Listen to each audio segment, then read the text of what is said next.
बहुत पुरानी बात है। एक जंगल में एक मौका परस्त और धूर्त सियार रहता था। उसी जंगल में रहने वाले एक ऊंट से उसकी मित्रता थी। दोनों रोज नदी किनारे मिलते और ढेर सारी बातें किया करते थे। दोनों दोस्त घंटों नदी के पास बैठकर अपना सुख दुख बांटते थे। कहो मित्र, कैसे हो? बहुत दिनों बाद दर्शन हुए। अभी तो अच्छा हूँ मित्र, पर तुम बताओ कि तुम कैसे हो? मैं भी ठीक हूँ मित्र। बातों ही बातों में समय कैसे कट जाता उन्हें पता ही नहीं चलता। सियार अपनी प्रवृत्ति के अनुसार चालाक और धूर्त था, लेकिन ऊंट सीधा साधा और समझदार था। यूं ही दिन गुजर रहे थे। एक दिन सियार को एक कौवे ने बताया कि अरे सियार, क्या तुम जानते हो कि नदी पार स्थित खेत में लगे तरबूज पक चुके हैं? अच्छा, सच में? मीठे रसदार तरबूज के बारे में सोचकर ही उसके मुंह में पानी आ गया और वो नदी पार कर जाने की तरकीब सोचने लगा। लेकिन उसके लिए नदी पार कर पाना संभव नहीं था। कितनी बड़ी नदी है, मैं कैसे नदी पार करूंगा? मुझे तो तैरना भी नहीं आता, लेकिन तरबूज खाना भी तो जरूरी है। वो तरबूज का लालच अपने मन से निकाल नहीं पा रहा था। अंत में उसे अपने मित्र ऊंट की याद आई। अरे याद आया, मेरा दोस्त ऊंट भी तो है। चलकर मैं उससे सहायता मांगता हूँ। और वो तुरंत उससे मिलने चल पड़ा। जब वो ऊंट के पास पहुंचा तो उसका स्वागत करते हुए ऊंट बोला, आओ मित्र आओ, कहो आज दोपहर को ही कैसे आ गए? हम तो शाम को नदी किनारे मिलने वाले थे। मित्र, मैं तुम्हें नदी पार के खेत में लगे तरबूज के बारे में बताने आया हूँ। क्या बताने आए हो? मुझे पता लगा है कि वहाँ के सारे तरबूज पक गए हैं और मैं जानता हूँ कि तुम्हें तरबूज काफी पसंद है। हाँ हाँ, बहुत पसंद है। मुझे मीठे और रसीले फल हमेशा से अच्छे लगते हैं। उन्हें देखकर ही मेरा मन खुश हो जाता है। ऐसे मीठे तरबूज खाकर तुम जरूर खुश होगे और तुम्हारी खुशी में ही मेरी खुशी है। पता चलने पर मैं कैसे तुम्हें बताने नहीं आता, बस इसलिए दौड़ा चला आया। ऊंट जल्दी जल्दी नदी पार करके खेत जाने की तैयारी करने लगा। ये देख सियार बोला, मित्र, मुझे भी तरबूज पसंद है। मैं भी तरबूज खाना चाहता हूँ, लेकिन क्या करूँ, मैं तैर नहीं सकता ना।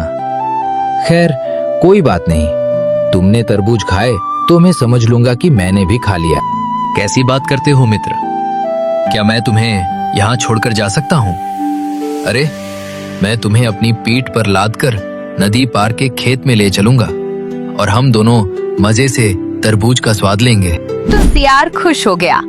ऊंट ने सियार को अपनी पीठ पर बिठाकर नदी पार करने लगा। अरे वाह ऊंट भाई, तुम नदी को कितनी आसानी से पार कर रहे हो। वाह, मजा आ गया। हाँ हाँ सियार भाई, शरीर बड़ा होने का कुछ न कुछ फायदा तो उठाना ही चाहिए ना। कुछ ही देर में दोनों तरबूज के खेत में पहुंच गए। सही कहा था सियार भाई, वाकई तरबूज काफी अच्छे हैं। वहाँ दोनों ने जमकर तरबूज खाए। जब सियार का पेट भर गया तो वो खुश होकर हुआ हुआ की आवाज निकालने की कोशिश करने लगा। अरे रे रे रे, तुम शोर मत मचाओ सियार, अभी मेरा पेट भरा नहीं है। लेकिन मैं क्या करूं? मुझे अब रहा नहीं जा रहा है, क्योंकि मेरा पेट तो भर चुका है। देखो, मेरा पेट भरा नहीं है, थोड़ी देर और रुको, मुझे खा लेने दो। नदी पार करते समय जितना शोर मचाना हो मचा लेना।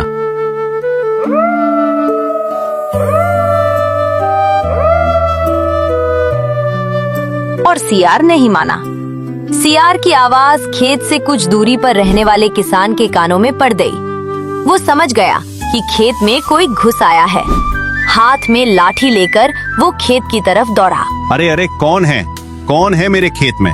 अभी आ रहा हूँ। दूर से किसान को देखकर सियार पहले ही भागकर एक पेड़ के पीछे छुप गया था। लेकिन अपने विशाल शरीर के कारण ऊंट के लिए कहीं छिपना संभव नहीं था, इसीलिए वो वही खड़ा रह गया। अरे, इस ऊंट ने तो मेरा सारा खेत बर्बाद कर दिया। अभी बताता हूँ इसे। अपने खेत में ऊंट को देखकर किसान आग बबूला हो गया और किसान ने लाठी से पीटना शुरू कर दिया और पीटते पीटते खेत से बाहर खदेड़ दिया। ऐसी जबरदस्त धुनाई के बाद बेचारा ऊंट दर्द से कराहते हुए खेत के बाहर खड़ा था।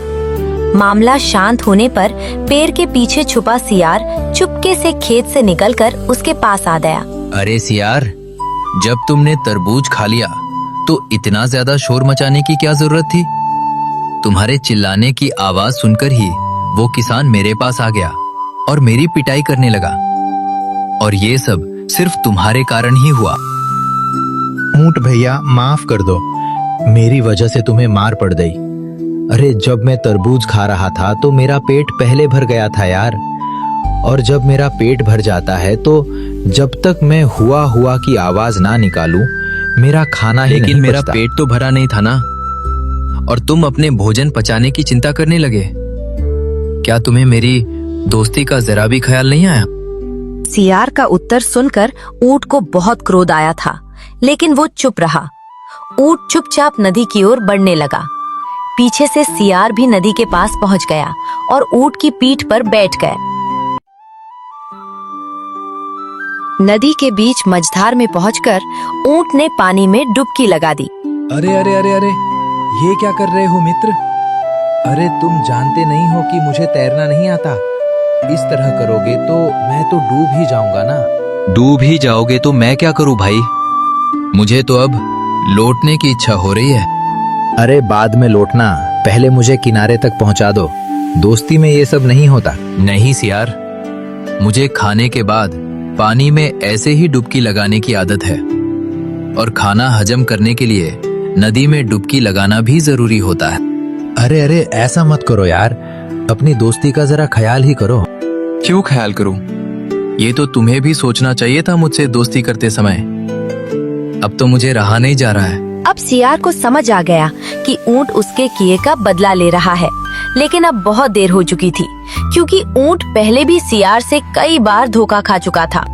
तुम दोस्ती के लायक नहीं हो सियार, इसलिए अब नहीं रुक सकता। सियार को तैरना नहीं आता था, इसीलिए सियार नदी में डूब गया और बह गया। फिर ऊंट ने बहुत आसानी से नदी को पार कर लिया। आज ऊंट ने सियार को उसके करने की सजा दे दी थी। इस कहानी से ये सीख मिलती है कि किसी के साथ बुरा करने का नतीजा खुद के लिए भी बुरा ही होता है। जो बोगे वही काटोगे, यानी आप दूसरों के साथ जैसा व्यवहार करेंगे वे भी आपके साथ वैसा ही व्यवहार करेंगे। साथ ही ये कहानी सिखाती है कि अगर कोई सिर्फ आपका फायदा उठाता है और तकलीफ में आपका साथ नहीं देता, तो बहुत अच्छा बने रहने का कोई फायदा नहीं है। जैसे को तैसा की नीति अपनानी चाहिए और स्वार्थी व धूर्त लोगों को उनके किए का सबक सिखाना ही चाहिए।